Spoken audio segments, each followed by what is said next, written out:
الحمد لله وحده والصلاة والسلام على من لا نبي بعده اما بعد۔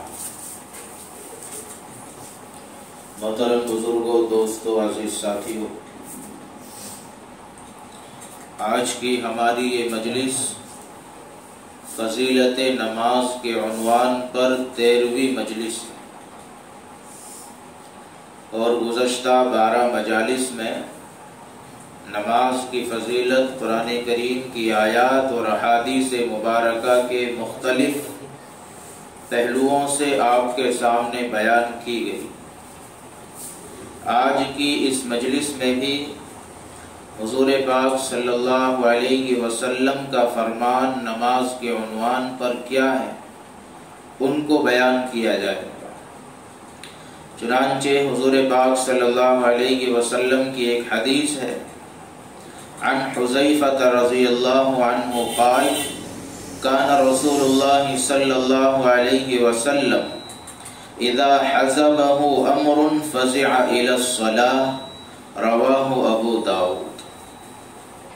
حدیث کا ترجمہ حضرت حذیفہ رضی اللہ تعالی عنہ سے روایت ہے، فرماتے ہیں رسول اللہ صلی اللہ علیہ وسلم کو جب کوئی اہم معاملہ پیش آتا تو نماز کی طرف دوڑ لگاتے۔ حدیث پاک میں نماز کی فضیلت کیسے ثابت ہوتی ہے؟ نماز کی فضیلت حدیث میں ایسے ثابت ہوتی ہے کہ حضور پاک صلی اللہ تعالی علیہ وسلم کا اپنی پوری زندگی میں یہ معمول رہا، جب بھی حضور پاک صلی اللہ علیہ وسلم کے زمانے میں کوئی اہم معاملہ، آفت سماوی ہو، آفت ارضی ہو، کسی بھی لائن سے کوئی اہم معاملہ پیش آیا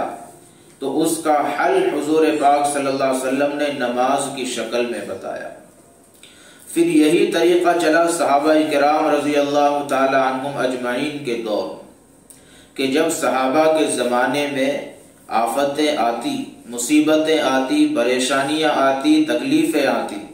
تو صحابہ بھی حضور پاک صلی اللہ علیہ وسلم کے نقش قدم پر چلتے ہوئے ان مسائل کا، ان تکالیف کا اور ان پریشانیوں کا حل نماز میں تلاش فرماتے تھے۔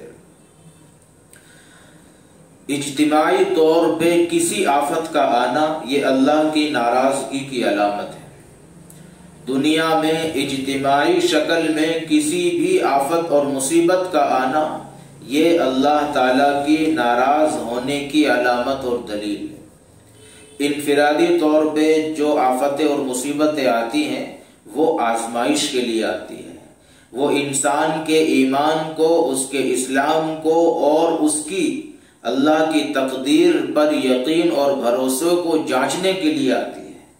کبھی اللہ تعالیٰ بندے کو جانچتے ہیں بیماری دے کے، کبھی جانچتے ہیں فقیری دے کے، کبھی جانچتے ہیں مسائل دے کے، کبھی جانچتے ہیں دنیاوی امور میں الجھا کے۔ لیکن جب یہی چیزیں اجتماعی شکل میں آنے لگے، جب یہی چیزیں پوری بستی کو، پورے علاقے کو، پورے محلے کو، پورے گاؤں اور پورے شہر کو اپنی لپیٹ میں لے لے، پھر یہ ابتلا اور آزمائش نہیں ہے، پھر یہ اللہ کا عذاب ہے، پھر یہ اللہ کے ناراض ہونے کی علامت اور نشانی ہے۔ تو جب اللہ کی ناراضگی کی علامت حضور یا صحابہ کے دور میں ظاہر ہوئی تو حضور پاک صلی اللہ علیہ وسلم نے اس ناراضگی کو دور کرنے کا جو نسخہ اپنایا اور امت کو دیا وہ ہے سجدہ۔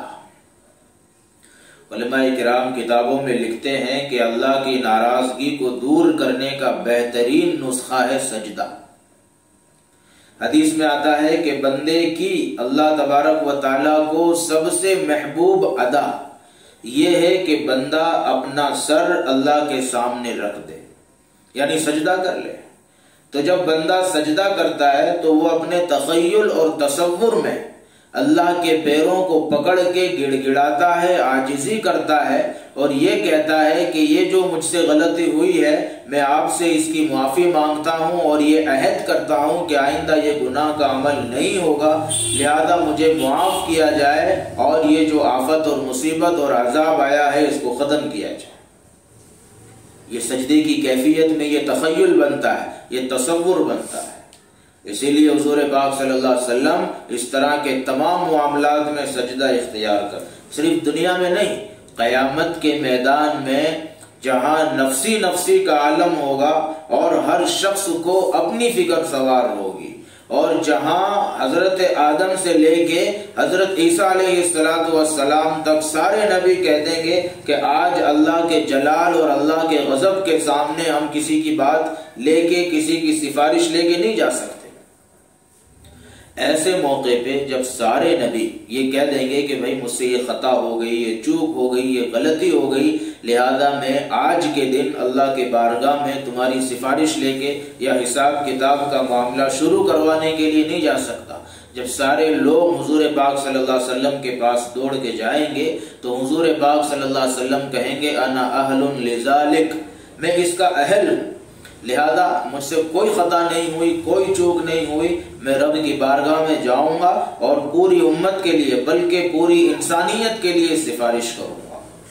حدیث میں آتا ہے کہ جب حضور پاک صلی اللہ علیہ وسلم امت کی اور پوری دنیا کے لوگوں کی سفارش کرنے کی نیت سے جب پہنچیں گے اللہ کے عرش کے پاس، تو اللہ کے عرش میں اللہ تبارک و تعالی اپنے عرش پر پورے جلال، پورے ہیبت، پورے رعب اور پورے غیظ و غضب کے عالم میں مستوی ہوں گے۔ اب حضور پاک صلی اللہ علیہ وسلم جانے کے بعد فوراً اللہ سے ہم کلام نہیں ہوں گے، جانے کے بعد فوراً اللہ سے گفتگو نہیں کریں گے، کیونکہ حضور کو معلوم ہے کہ یہ موقع اللہ تبارک و تعالیٰ کے غصے کا، اللہ کی ناراضگی کا اور اللہ تبارک و تعالیٰ کی جباریت کے صفت کے اظہار کا موقع ہے، لہذا اس موقع پہ بات نہیں کی جائے گی۔ اب اللہ کے غصے کو ٹھنڈا کرنے کا جو نسخہ ہے، اس نسخے پہ حضور پاک صلی اللہ علیہ وسلم عمل کریں گے کہ جانے کے بعد عرش کے سامنے سجدہ ریز ہو جائیں گے۔ اور حدیث میں آتا ہے، کتابوں میں لکھا ہے، حضور پاک صلی اللہ علیہ وسلم کا وہ سجدہ 40 برس کا سجدہ ہوگا،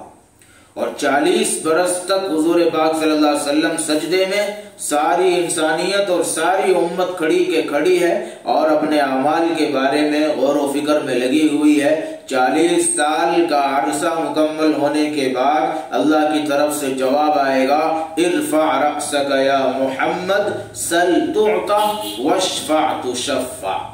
محمد صلی اللہ علیہ وسلم اپنے سر کو اٹھاؤ، مانگو تمہیں دیا جائے گا، اور سفارش کرو تمہاری سفارش کو قبول کیا جائے گا۔ تو بتلانا یہ مقصود ہے کہ صرف دنیا میں نہیں، قیامت کے دن بھی، حشر کے میدان میں بھی، جب اللہ تبارک و تعالیٰ کا غصہ زبردست ہوگا اور پورے عروج پر ہوگا، اس غصے کو ٹھنڈا کرنے کے لیے بھی حضور پاک صلی اللہ علیہ وسلم جو نسخہ اپنائیں گے وہ سجدے کا نسخہ ہوگا۔ اسی لیے آج بھی جب اس طرح کی کیفیت بنتی ہے یا پہلے کبھی بنی ہے کہ زلزلے آتے ہیں، اس طرح کی چیزیں، تو لوگ کیا کرتے ہیں، فوراً مسجدوں کی طرف دوڑ لگاتے ہیں اور سجدے میں چلے جاتے ہیں، اور یہ ہمارے اکابرین نے ہم کو سکھایا اور بتایا ہے۔ کیوں؟ کیونکہ سجدہ وہ عبادت ہے جو رب کی ناراضگی کو رضامندی میں بدلتا ہے، سجدہ وہ عبادت ہے جو رب کے غصے کو ٹھنڈا کرتا ہے، سجدہ وہ عبادت ہے جو رب کی صفت جباریت کو صفت غفاریت میں تبدیل کرتا ہے، اور اللہ تبارک و تعالیٰ کی غفور الرحیم والی صفت کو اور زیادہ ظاہر کرتا ہے۔ اسی لیے حدیث سے جو پیغام ہمیں، آپ کو اور پوری امت اور انسانیت کو ملتا ہے وہ یہ ہے کہ جب کبھی ہمیں اپنی نجی اور ذاتی زندگی میں اس طرح کی کوئی تکلیف، کوئی پریشانی، کوئی شکایت درپیش ہو تو ہمیں سب سے پہلے سجدے کا رخ اختیار کرنا چاہیے، ہمیں سب سے پہلے سجدے میں جا کے رب کے سامنے اپنی پریشانی اور تکلیف کو بیان کرنا چاہیے اور اللہ سے اس کا حل لینا چاہیے، اس تکلیف کو دور کرنے کی درخواست کرنا۔